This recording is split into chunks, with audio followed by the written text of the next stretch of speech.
This and tell us what they be telling y'all at home that make y'all not like us so bad. Hi guys, welcome back to our channel. In case you're new here, my name is Maren. And I'm Maureen. Yeah, so in this episode, we are going to be looking at what is it exactly that Asian people are told behind closed doors that makes them be racist towards black people, or that make them be proud of being anti-black towards people and teach that down their generations to come. Yeah, so today we have a chance, guys, and we're going to be showing you a video of an Asian woman confessing. So this is what you're going to be hearing, what they were being taught behind closed doors that made them grow up with the fear of black people. And do they eventually come out of this phase, or do they eventually unlearn what they've been taught? What exactly? So let's listen to their secrets, and then we come back and talk about it. This and tell us what they be telling y'all at home that make y'all not like us so bad. So you already know a lot of what my content covers, like racial triangulation, the model minority myth, Asian businesses in black neighborhoods, affirmative action, and so on. As for what I was told in the home behind closed doors when I was growing up, that's not the most fun trip down memory lane, but I always like to be honest about acknowledging anti-blackness among Asian Americans, especially when the call was coming from my own house, so here we go. I first became aware of my mom's anti-blackness when I started kindergarten, and it mostly centered around avoiding interactions with black people and not allowing me to be exposed to anything that she considered black culture. So if we were walking and she saw a black person, she would pull me closer to her. If we were in the car in a parking lot and saw a black person in the parking lot, she would make a point to lock the doors, and I wasn't allowed to listen to rap or Michael Jackson or Tina Turner. And she was hypocritical about that because I wasn't allowed to listen to Cyndi Lauper or Madonna either. She would call it trash music and say that it was going to be a bad influence. But if it was a white artist, it was not racialized. It was only when it was black artists that it was racialized. And another thing that I think is kind of typical is, as a musician, there were a lot of black artists whom she respected and enjoyed, but she would always say that one black artist is the exception, the rest are bad influences.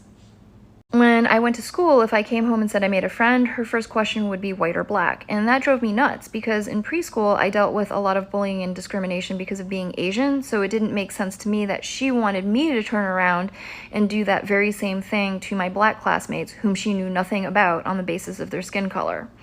And when I wouldn't stay away from my black friends, she would resort to making up justifications as to why it was harmful for me.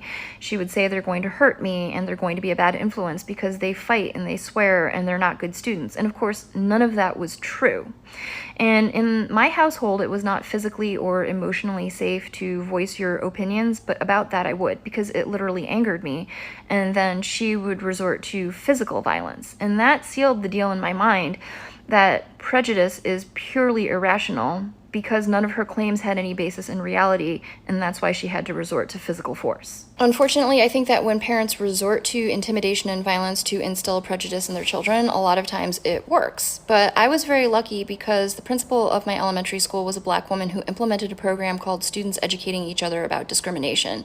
And that wasn't centered on racial discrimination, it was about discrimination in general. But in that program, we learned to have discussions about discrimination and to identify it and disrupt it. Which at that age just means if you witness discrimination, say it's discrimination and articulate how you know that it's discrimination.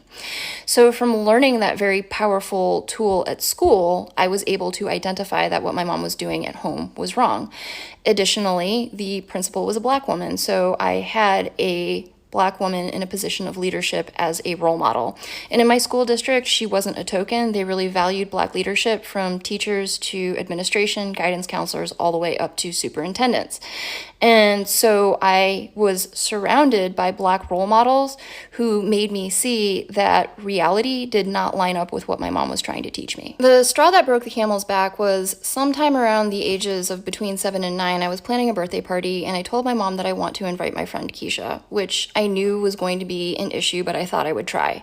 And she said no, and I said, fine, then I don't want to have a birthday party, and she made me have the birthday party.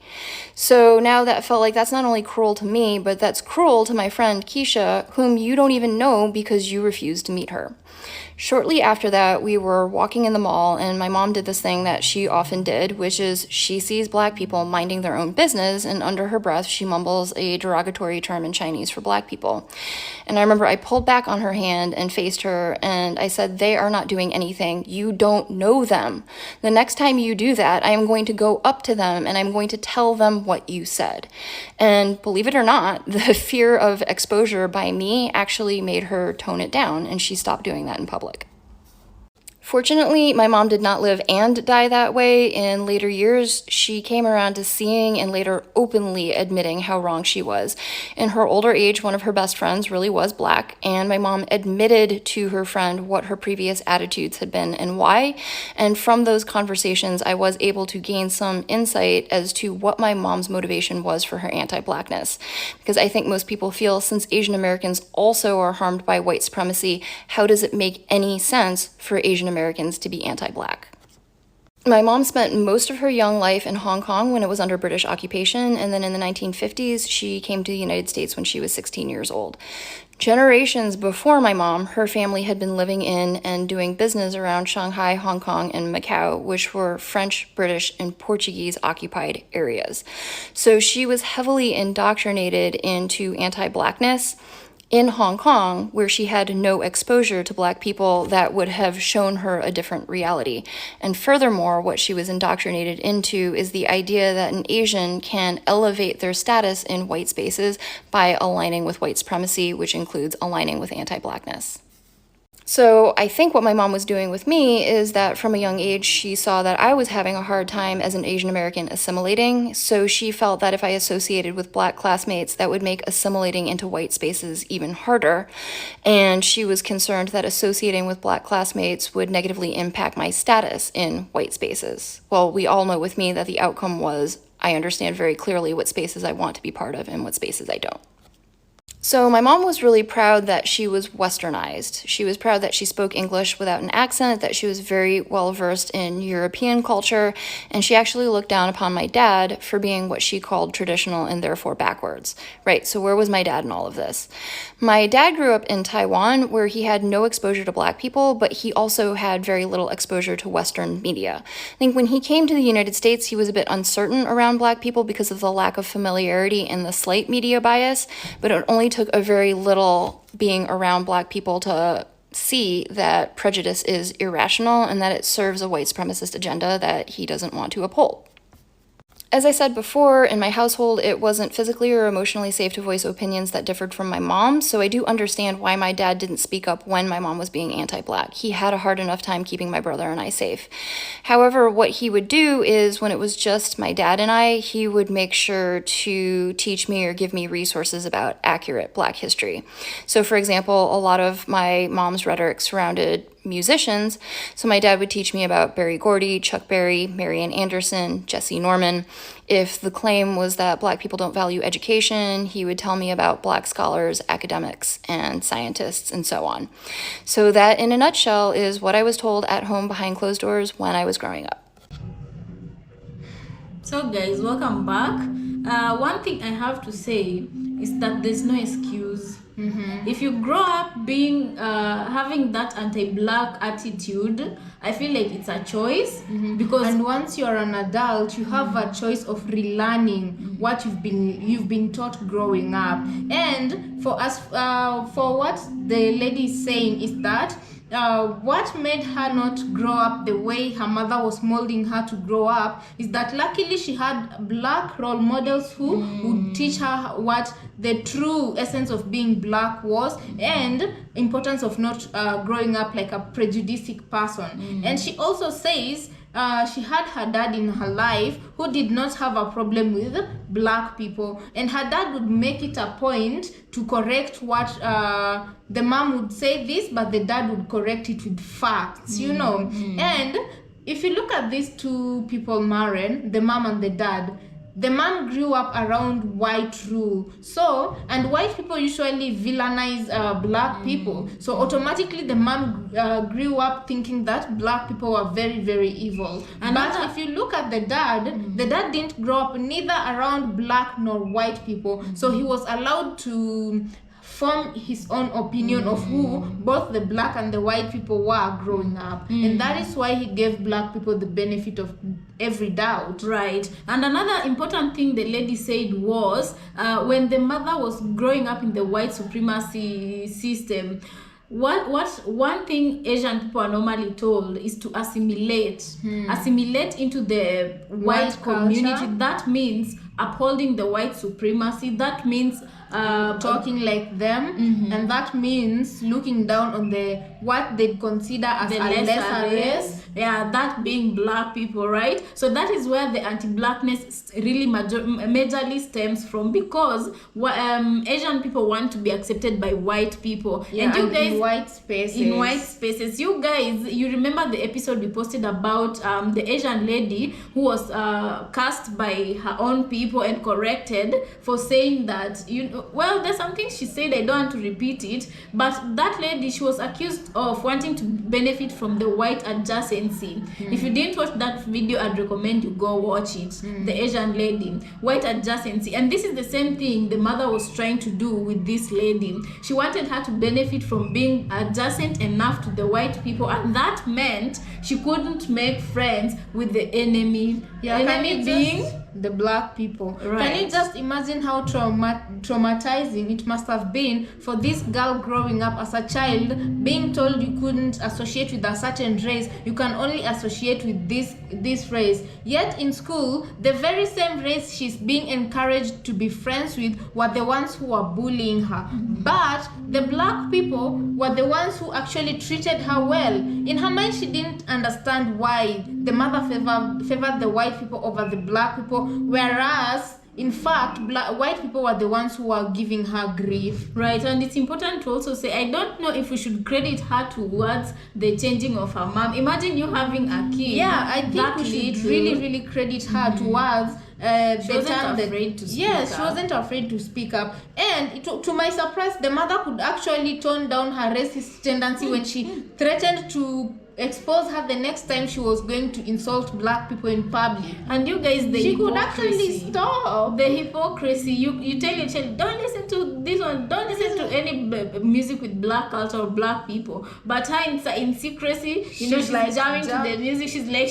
So that is hypocrisy. Yeah, that is pretense of the highest order. Yeah, like we always say, if you love black culture, you can't love the black culture without loving the people. Or at least it's not a must you love them, but just respect who they are, the essence of what they represent. Yeah, if there are any Asian people in our community, if there's any Asian people on our channel, please, we'd like to hear from you. What is it that you guys were told behind closed doors that when you grew up you were like, they lied to us? Wish you never had. What is it? I'd really like to know. And for those ones who still hold their beliefs, why do you strongly hold your beliefs? And why do you believe they're right? Because clearly we can all see what's going on. I feel like this is a good example. This lady is a good example of, she could have turned out on the other side of the fence, you understand? But she chose not to be ignorant. And I feel like these are the kind of people who are, if you put them around the young generation will grow up to be better people, you understand? Right. But those ones who, the problem is those ones who deliberately refuse to unlearn because they're benefiting from the systems that they've found, in one way or the other. Yeah, because as you said, once someone has grown up, there is no excuse. You can't use being taught racism growing up as an excuse of not unlearning what you've been taught. Yeah. Because if her own mother in her old age could come to realize the errors of her ways, we all have a chance to relearn things about each other and different races. And for black people, I feel like that this also deserves a whole entire episode on its own. But let me just ask, is there something like a belief you normally held against a particular race and you had a change in mind once you grew up because you realized like things are not the way you were taught growing up? And what is it you were told behind closed doors? Because me, for example, I'll say one thing I've unlearned about a particular race, I'd say, is the white people, Caucasians. Us growing up behind closed doors everywhere, I'm telling you, if you bring home a white husband in Africa, you are like Wow. that child who will be favored. You understand? Right. Because in Like, Africa, okay, they in believe- short, in Africa, white people could do no wrong. Exactly. Right. So that is something a white hard man to unlearn. Yeah, a white man could do no wrong in the eyes of Africans. Even up to date, those ones who are the woke people are very few, but Very few, like less than even 1% in our own country, I can say. Yeah. So you guys, I'd like this to be an interactive platform. Let's learn and unlearn some things, let's teach each other, because for us, I'd say that is the only thing in Africa. Asians, we don't, are we really taught about Asians? Not really much. Not so much. Only China, because they're like A lot of made in China things here, but also we don't really know much about Asians. Yeah, but what we were told, or what we were taught behind closed doors, I'd say is the opposite about white people. Me, let me tell you, when it was when we were doing these researches, is when I was the things we were coming across were really shocking us. A white man could do no wrong in the eyes of an African. I tell him white people can't do any wrong. Yeah. So guys, please let us know what you think about this episode, and as always, if you have not subscribed to our channel, please kindly remember to do so, and we'll see you on our next episode.